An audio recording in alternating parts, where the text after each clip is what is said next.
as Kalingap charity partner. Kaya si Janse, bumalik. Yun ang pinapanood mo. Siyang scouter eh, parang naawa siguro. Okay. Ngayon, nung tinanggal si Dr. Love, yun nga po.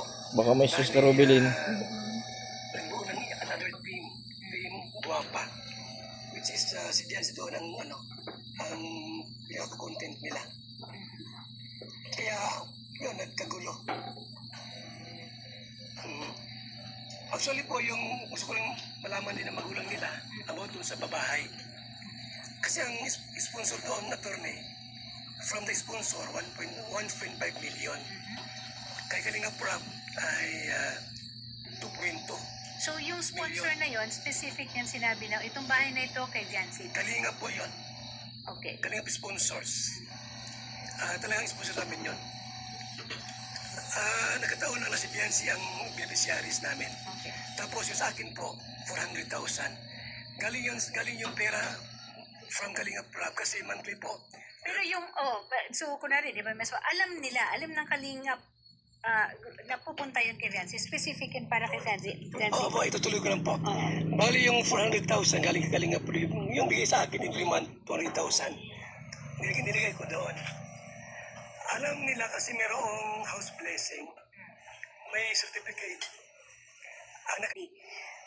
Walang hindi masusolve kung maayos lang ang ating pag-uusap. At saka, wag na muna natin balikan yung nakaraan. Moving forward, ano ba ang dapat? Ganun siguro ang dapat natin na mindset. No? Tumigil naman na si Sir Val, wala nang content. Ayaw ko na mag-content. Okay. Tapos sa side lang po kanina, kakatambnail nyo pa lang po kanina sa sa pagmumukha po namin tatlo ng mga magulang po, Kuya Bal. Kasi di ko tapos yung usap. Tapos sinabi na po namin kay Atty. Garrett po na sana po hindi na po ninyo kami i-content. Pero ano pong ginawa nyo nung pagkatapos po nun? Hanggang simula po nang matapos yun, tuloy-tuloy pa rin po yung content nyo. Hanggang sa sinabihan nyo rin po si Atty. Garrett na bobo, palpal, ginaganon nyo pa rin po. Kahit po sila, nasabi nyo po, si Atty. Garrett po, ipapatulfo niya rin po. Yun po yung sinabi niya doon. Attorney, Sa mga kasi post nyo. kung mga sarang si Biancy nagsabi sa kanya, last na ang kalingap daw po pag may umalis ng mga beneficiary. Totoo po yan, Kuya Bal. Sino naman? siguro wag na nating pabayin kasi they will have to speak for Sino sinisira namin? they will have to speak for Si themselves. Erika, nawakwak naman yun. Actually, palagay ko ito, kailangan natin silang pagharapin at mamamagitan tayo para mailatag natin yung mga issue, tapos point by point, matuldukan. Apo. Sir Val, kaya po nang na-mention namin last time ni Atty. Garrett, hindi naman po kasi matatapos pa yan dito sa studio sa 4 na sulok ng kwartong ito. Kaya nga po kami po ay gagawin din po ng Camarines sa Dait. Anong sabi mo niya sa ano ni Kasama po of course yung ating Kuya Bal? reporter para po doon po maglatagan po kayo, Sir and Ma'am Yancy, na kung ano man po yung mga dokumento at makapag-usap po kayo ng personal. Opo. And Sir Val, yun lang din po ang pakiusap namin na kung Bulin. sana po ay wag pong Mapatulpo ka na din. po. Mag-official na po, namin pirmahan na po.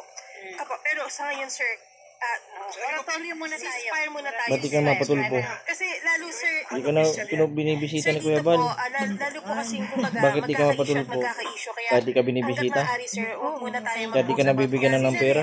Yes. Ha? Ganyan din po sa inyo, Mas Yan. Bakit? Apo, Wala po kaming channel. Iiyak si Robilin eh. Itong kay Kapiso, Siyempre, hindi ka na nagbabalik, hindi ka nabibigyan pera. kasi Ba't umiiyak ka? content kami.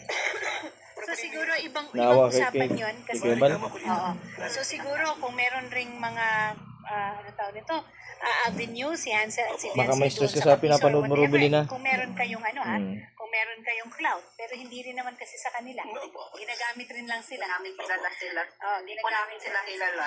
Wala, hindi daw kilala. Yes po. And Sinong hindi daw opo, kilala, Ma'am Hansel, Rubilin? Ma'am Biancy, gayon din po sa inyo, wala pong post, no? Wala pong Wala po. laban po kay Sir Val, laban po sa